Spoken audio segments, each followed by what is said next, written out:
Mari kita rekap apa yang terjadi di part 1. Kisah ini mengikuti perjalanan Tomo Priyonggo, seorang pengusaha ambisius yang gelap mata demi meraih kekuasaan politik tertinggi di negara Konoha.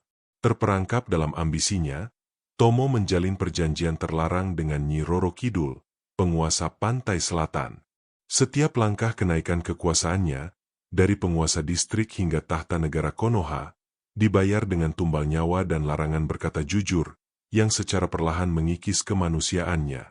Meskipun hidup dalam gelimang harta dan kekaguman semu rakyat, Tomo tak menyadari bahwa kekuasaannya berdiri di atas penderitaan rakyat Konoha yang semakin terpuruk. Menjelang akhir kekuasaannya, ia berusaha melanggengkan dinasti dengan menunjuk anaknya, Yanuar, sebagai penerus.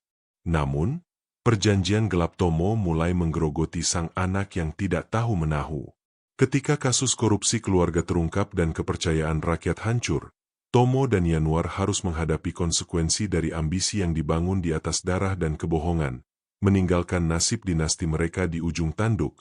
Berikut kelanjutannya. Meskipun Tomo Priyonggo telah berhasil meraih tahta tertinggi Konoha, bahkan menempatkan putranya, Yanuar, sebagai penerus, kekuasaan yang dibangun di atas perjanjian gelap dan tumbal itu tak pernah benar-benar kokoh. Bagian 1 telah mengisahkan bagaimana ambisi buta Tomo membawanya pada perjanjian terlarang dengan Nyi Roro Kidul, di mana setiap langkah kenaikannya dibayar dengan nyawa dan kebohongan. Dari pengusaha distrik hingga penguasa negara, Tomo menapak jejak berdarah, mengikis kemanusiaannya demi kekuasaan abadi.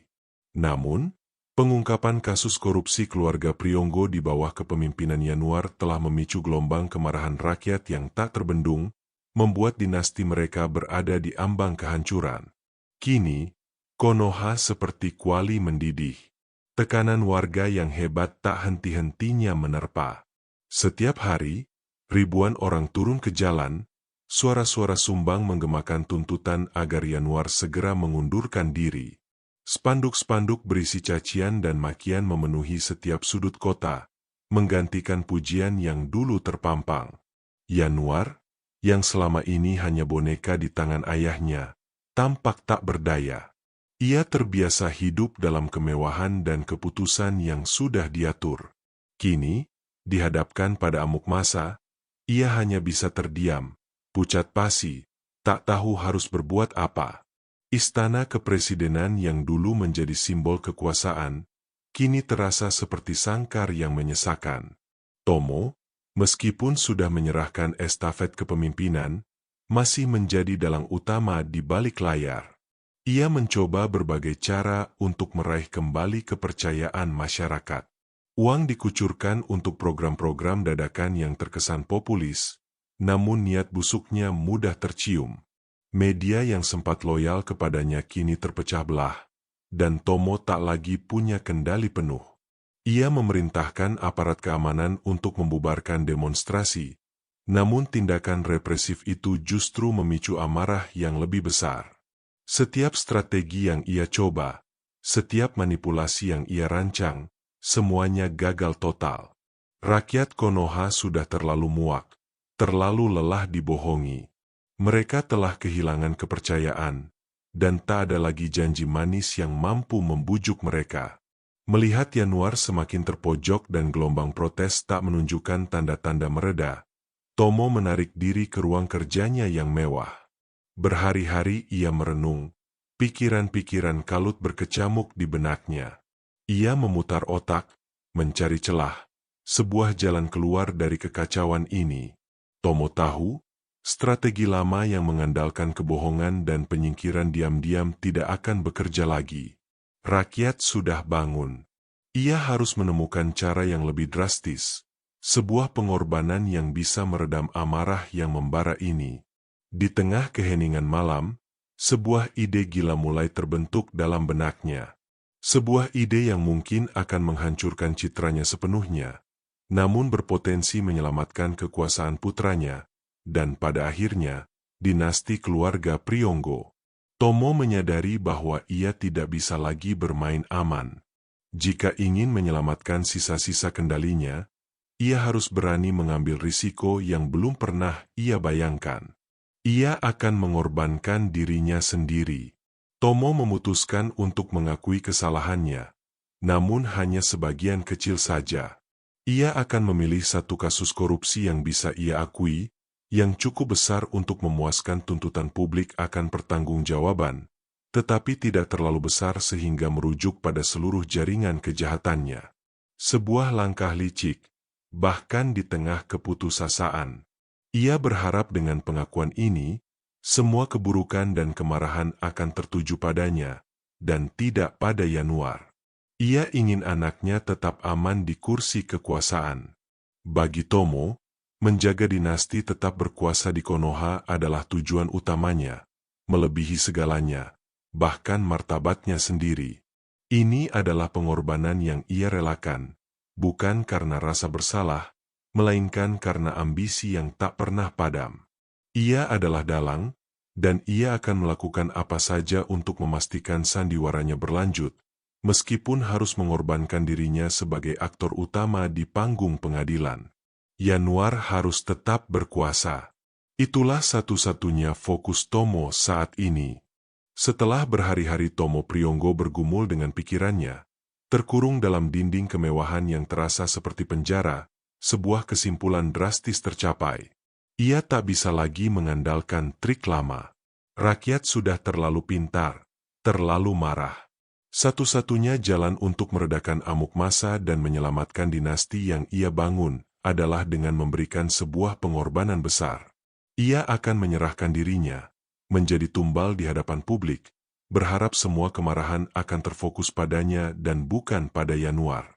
Ini bukan pengorbanan yang tulus, melainkan langkah strategis yang sangat diperhitungkan. Tomo rela menanggung semua kesalahan di mata publik, bahkan jika itu berarti menghancurkan sisa-sisa reputasinya yang dulu diagungkan. Tujuannya hanya satu, dan sangat egois. Ia ingin memastikan keluarganya, khususnya Yanuar, bisa terus berkuasa di negara Konoha. Dengan mengalihkan semua keburukan padanya, Yanuar akan terbebas dari beban tekanan dan bisa melanjutkan kepemimpinan. Ini adalah langkah licik, bahkan untuk Tomo. Ia akan menjadi kambing hitam yang menyelamatkan tahta putranya. Dengan rencana yang sudah matang di benaknya, Tomo akhirnya tampil di hadapan publik. Ia mengadakan konferensi pers yang disiarkan secara langsung ke seluruh Konoha. Wajahnya tampak lelah, namun sorot matanya menyimpan ketegasan yang dingin. Di hadapan kamera dan para jurnalis yang haus berita, Tomo membuat pengakuan yang mengejutkan. Saya Tomo Priyonggo, dengan segala kerendahan hati, mengakui bahwa saya memang melakukan sebuah kesalahan besar. Katanya, suaranya terdengar berat dan penuh penyesalan palsu. Saya terlibat dalam satu kasus korupsi terkait proyek pengadaan infrastruktur di tahun kedua masa jabatan saya sebagai penguasa daerah tingkat 1. Saya telah menyalahgunakan kepercayaan rakyat, dan saya siap menanggung segala konsekuensi hukum. Dari sekian banyak dosa yang ia lakukan, dari tumbal nyawa hingga penyelewengan triliunan dana negara, Tomo hanya mengakui satu kasus saja. Sebuah kasus yang cukup besar untuk menarik perhatian publik, namun tidak cukup besar untuk membuka seluruh tabir kejahatannya. Ini adalah pengakuan yang penuh perhitungan. Tomo berencana bahwa kalaupun ia dihukum, ia bisa memanipulasi hukum dari balik jeruji. Dengan koneksi yang masih ia miliki di jajaran penegak hukum, ia bisa mengatur agar hukumannya seminimal mungkin, sebuah hukuman ringan yang hanya formalitas belaka. Strategi Tomo ini adalah perjudian besar, namun ia percaya diri akan berhasil. Ia telah mengantisipasi reaksi publik. Dengan pengakuannya ini, ia berharap bisa meredakan amarah warga yang memuncak, mengalihkan fokus dari Yanuar, dan memberi anaknya ruang untuk bernapas. Dia tahu ini adalah harga yang harus dibayar untuk menjaga dinasti Priyonggo tetap berkuasa, meskipun itu berarti dirinya harus masuk penjara untuk sementara waktu. Baginya, itu adalah harga yang kecil dibandingkan dengan kehancuran total kekuasaan keluarganya. Ia telah menanam benih, dan kini ia hanya tinggal menunggu buahnya. Pengakuan Tomo Priyonggo di hadapan publik bagaikan bom yang meledak. Namun dampaknya justru sesuai dengan perkiraannya. Rakyat Konoha, yang selama ini lapar akan pertanggungjawaban, mendapati satu sosok telah tampil dan mengakui kesalahan. Sebuah kemenangan kecil bagi mereka. Amarah yang membakar jalanan dan mengguncang istana, kini perlahan-lahan mereda. Tentu saja, ini hanya berlaku untuk sementara waktu. Sebagian besar warga merasa puas, merasa bahwa keadilan mulai ditegakkan, setidaknya pada satu kasus korupsi yang Tomo akui. Proses hukum pun segera dimulai. Tomo diadili di pengadilan Konoha, sebuah persidangan yang disorot oleh seluruh negeri. Namun, di balik tirai keadilan, jaringan Tomo masih bekerja.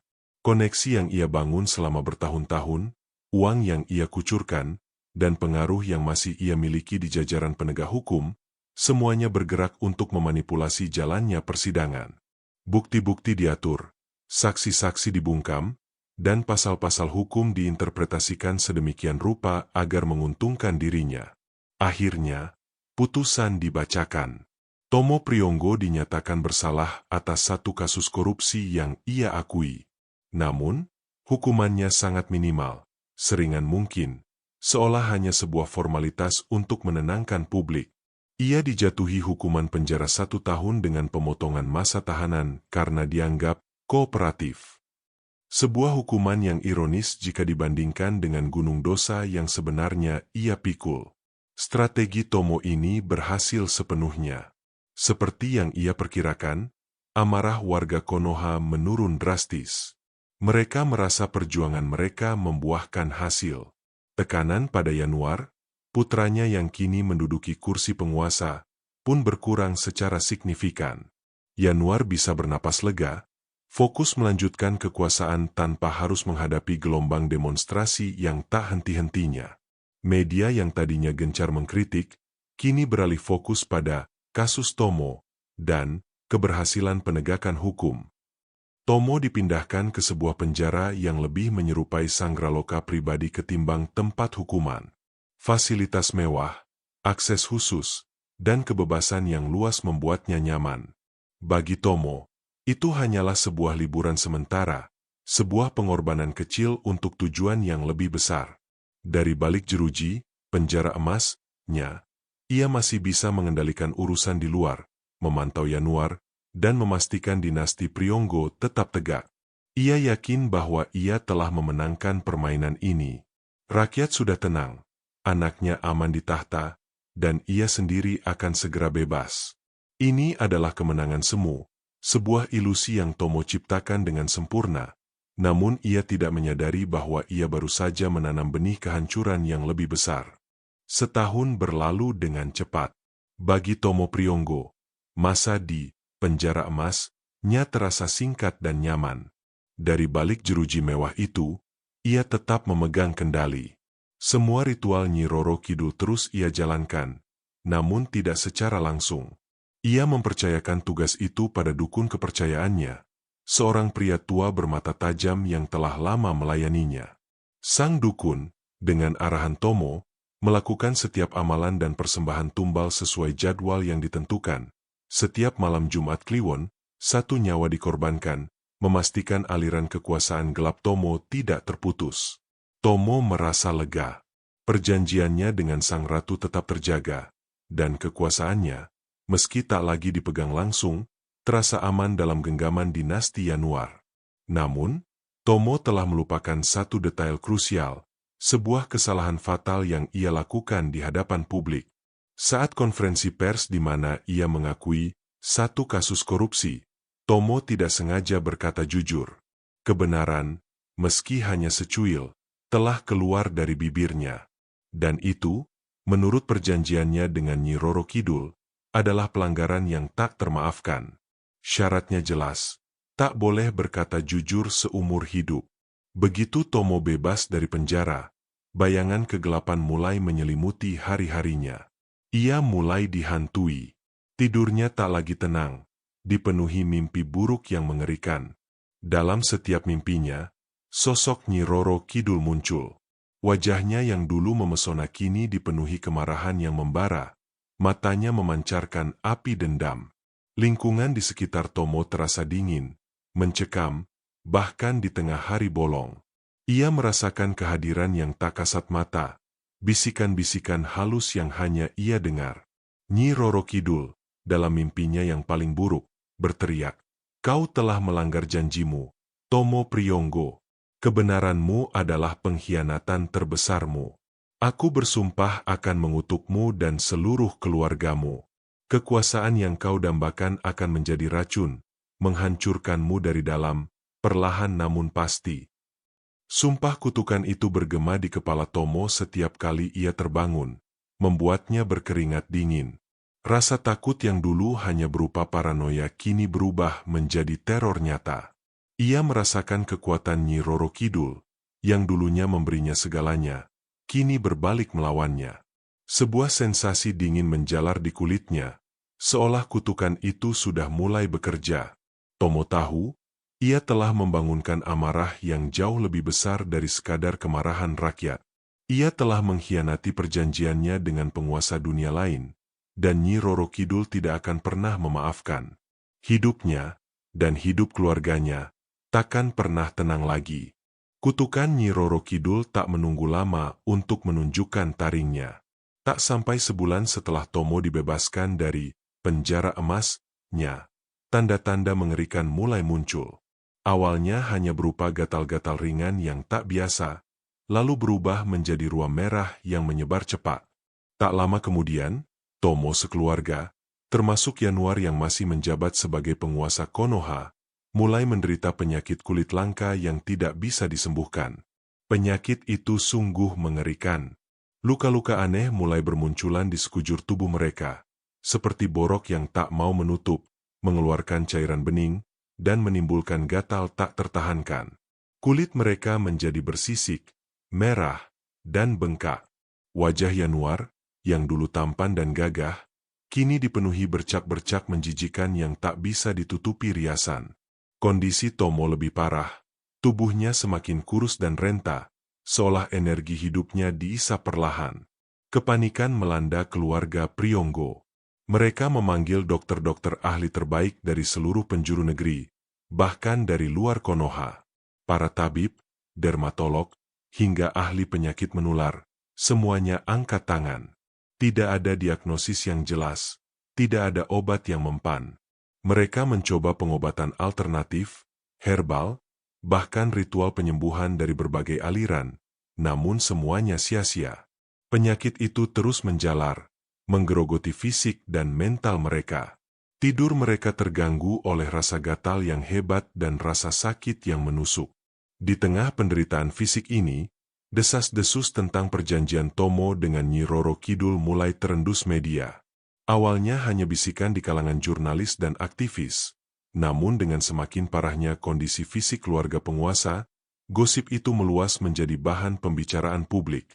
Media-media alternatif, yang tidak lagi di bawah kendali penuh keluarga Priyonggo, mulai berani mengangkat topik ini. Artikel-artikel investigasi yang samar-samar mengaitkan penyakit aneh itu dengan perjanjian gaib mulai bermunculan. Citra keluarga Priyonggo yang sudah buruk akibat korupsi, kini semakin hancur lebur. Rakyat Konoha, yang awalnya hanya marah, kini mulai diliputi ketakutan dan keyakinan akan adanya azab. Mereka menghubungkan penyakit aneh yang menimpa keluarga penguasa dengan dosa-dosa Tomo di masa lalu, terutama terkait tumbal-tumbal nyawa. Orang-orang mulai menunjuk-nunjuk, berbisik, bahkan terang-terangan melontarkan sumpah serapah di jalanan setiap kali melihat iring-iringan kendaraan keluarga Priyonggo. Kutukan itu bukan hanya merusak fisik, tetapi juga memperburuk posisi politik Yanuar. Penampilannya yang memburuk, absennya dari acara-acara kenegaraan karena kondisi kesehatannya, dan desas-desus perjanjian gaib, membuat kepercayaan warga semakin menurun drastis. Yanuar, yang sudah tidak kompeten, kini juga kehilangan legitimasi moral di mata rakyatnya. Tomo melihat semua ini dengan putus asa. Ia telah mengorbankan segalanya, bahkan dirinya sendiri, demi kekuasaan dinasti. Namun kini kutukan Nyi Roro Kidul mengancam untuk menghancurkan semua yang tersisa. Ketidakkompetenan Yanuar dalam memimpin semakin parah, diperparah oleh penyakit kulit langka yang menggerogoti tubuhnya dan seluruh keluarga Priyonggo.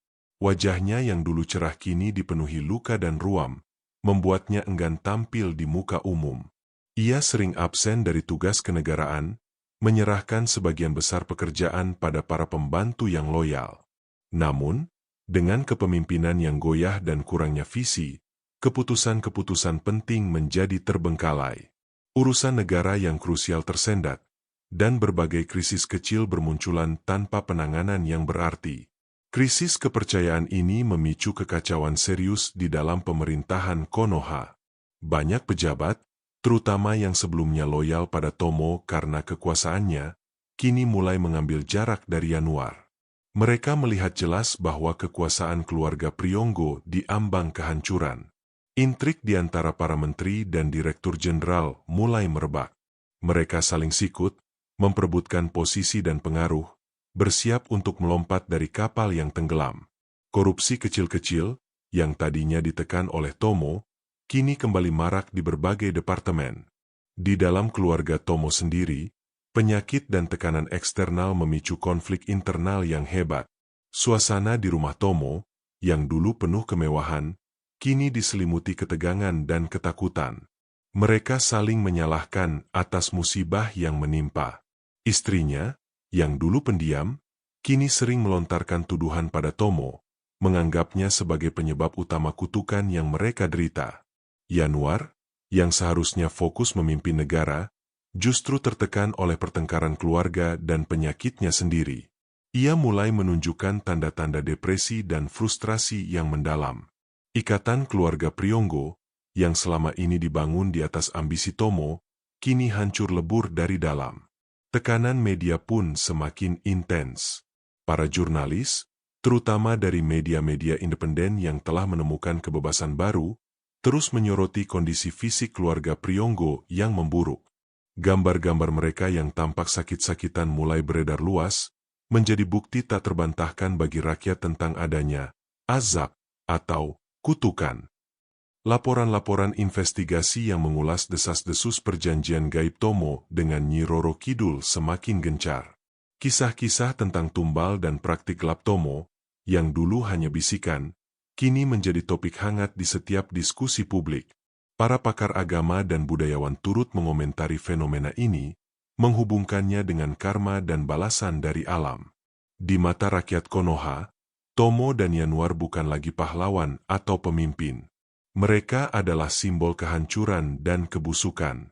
Kepercayaan rakyat telah runtuh sepenuhnya, digantikan oleh amarah yang membara dan keinginan kuat untuk membersihkan Konoha dari bayangan keluarga Priyonggo. Badai sudah di depan mata, dan kali ini, tak ada lagi yang bisa menghentikannya. Puncak ketidakpercayaan masyarakat telah mencapai titik kritis yang tidak bisa ditawar lagi. Rasa muak, marah, dan kecewa yang selama ini terakumulasi, kini meledak menjadi gelombang amarah yang tak terbendung. Rakyat Konoha telah kehilangan kesabaran.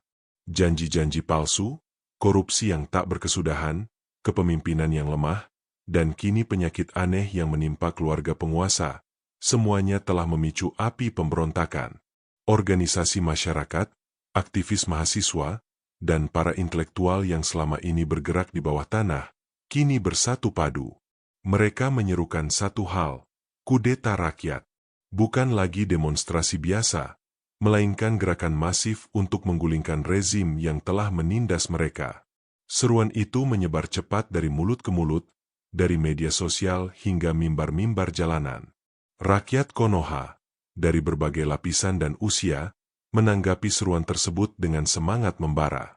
Pada hari yang telah ditentukan, lautan manusia membanjiri jalanan utama menuju kantor penguasa. Jumlah mereka jauh lebih besar dari demonstrasi sebelumnya, mencapai puluhan ribu, bahkan ratusan ribu orang.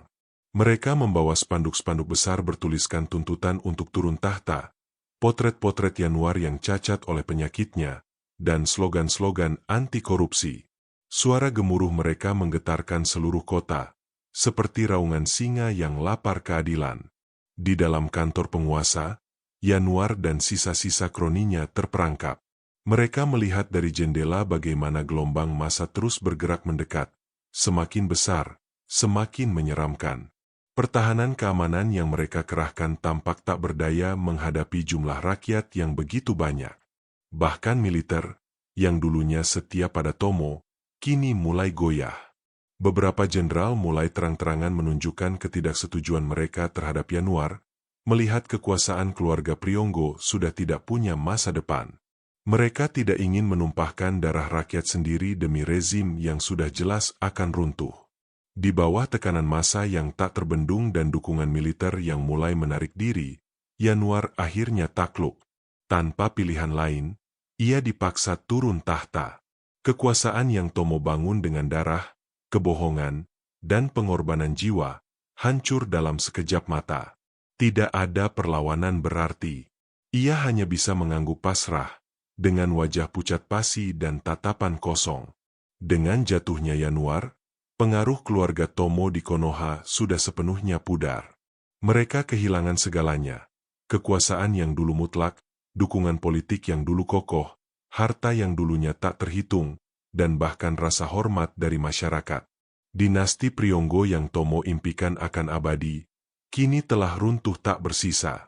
Tirai besi yang selama ini menyelimuti Konoha telah terangkat, dan kini, kebenaran akan segera terungkap sepenuhnya. Dengan jatuhnya Yanuar dari tampuk kekuasaan, pintu untuk penyelidikan menyeluruh akhirnya terbuka lebar. Tirani yang selama ini menyelimuti Konoha kini sirna, digantikan oleh semangat keadilan yang membara. Tim independen yang dipimpin oleh Arjuna, sang jurnalis investigasi yang gigih, segera bekerja sama dengan aparat hukum yang kini bebas dari intervensi Tomo. Mereka bergerak cepat, menggali setiap sudut, setiap jejak, untuk mengungkap kebusukan keluarga Priyonggo hingga ke akar-akarnya. Bukti-bukti yang sebelumnya disembunyikan, dimanipulasi, atau bahkan dimusnahkan oleh Tomo, kini terungkap secara transparan. Tumpukan dokumen palsu, rekaman percakapan rahasia, kesaksian dari para korban dan mantan bawahan yang kini berani berbicara, semuanya terkumpul. Kasus-kasus penyelewengan dana proyek infrastruktur miliaran rupiah, penjualan aset negara secara ilegal, hingga pemanfaatan kekuasaan untuk memperkaya diri sendiri dan kroni, semuanya dibongkar satu persatu. Yang paling mengejutkan adalah terkuaknya keterlibatan Tomo dalam tumbal-tumbal nyawa dan manipulasi hukum. Dukun kepercayaan Tomo, yang sempat menghilang, berhasil ditangkap dan memberikan kesaksian detail tentang ritual-ritual gaib yang dilakukan Tomo selama bertahun-tahun. Ia membeberkan bagaimana nyawa-nyawa tak bersalah dikorbankan demi ambisi Tomo, dan bagaimana hukum serta keadilan dimanipulasi untuk melindungi kejahatannya. Kesaksian ini menggemparkan seluruh Konoha, mengubah simpati menjadi kebencian yang mendalam. Keluarga Tomo pun mulai diadili. Bukan hanya Tomo dan Yanuar, tetapi juga beberapa anggota keluarga lainnya yang terlibat langsung dalam jaringan korupsi dan kejahatan Tomo. Istri Tomo, adik-adiknya, dan beberapa kerabat dekat lainnya yang selama ini menikmati hasil kejahatan, turut ditangkap dan diseret ke meja hijau. Persidangan berjalan transparan, tanpa intervensi, disaksikan oleh seluruh rakyat Konoha. Tomo, dengan tubuh yang semakin lemah karena penyakit kulit langka yang terus menggerogotinya, dipaksa menghadapi konsekuensi dari perbuatannya. Ia duduk di kursi pesakitan, melihat semua yang ia bangun dengan darah dan kebohongan kini hancur di depan matanya. Kekuasaan yang ia dambakan sepanjang hidupnya, kini berbalik menjadi karma yang menyiksanya. Tatapan mata ribuan rakyat yang memusuhinya di ruang sidang, jauh lebih menyakitkan daripada bisikan Nyi Roro Kidul. Di tengah kekalahan total ini, Tomo menyadari bahwa tidak ada yang abadi dari kekuasaan yang dibangun di atas penderitaan. Setelah proses hukum yang panjang dan menyakitkan, Tomo Priyonggo dan beberapa anggota keluarganya yang tidak dipenjara dibebaskan. Namun, kebebasan yang mereka dapatkan bukanlah kebebasan sejati.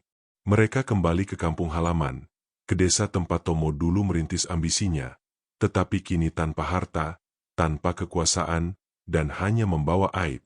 Rumah megah Tomo yang dulu menjadi simbol kejayaan, kini terasa dingin dan kosong, sebagian besar asetnya telah disita oleh negara. Mereka langsung menerima sanksi sosial yang berat dari warga. Dulu, Tomo adalah idola, sosok yang diagungkan. Kini, Ia dan keluarganya adalah pengkhianat, simbol kebusukan yang paling dibenci. Mereka dijauhi, bisikan-bisikan kebencian mengikuti setiap langkah mereka. Anak-anak kecil diajari untuk tidak mendekat, dan tatapan mata para tetangga penuh dengan hinaan dan kemarahan. Bahkan, beberapa keluarganya yang terlibat langsung dalam jaringan korupsi Tomo, mendekam di balik jeruji besi, menambah beban penderitaan dan rasa malu yang tak tertahankan. Namun, sanksi sosial hanyalah awal dari penderitaan mereka. Kutukan Nyi Roro Kidul dan dosa-dosa Tomo mulai menagih. Di dalam rumah yang pernah menjadi istana mereka, keluarga Tomo kini selalu dihantui. Arwah-arwah yang dijadikan tumbal muncul dalam berbagai bentuk. Kadang dalam mimpi buruk yang terasa nyata, menampilkan wajah-wajah pucat dan mata penuh dendam.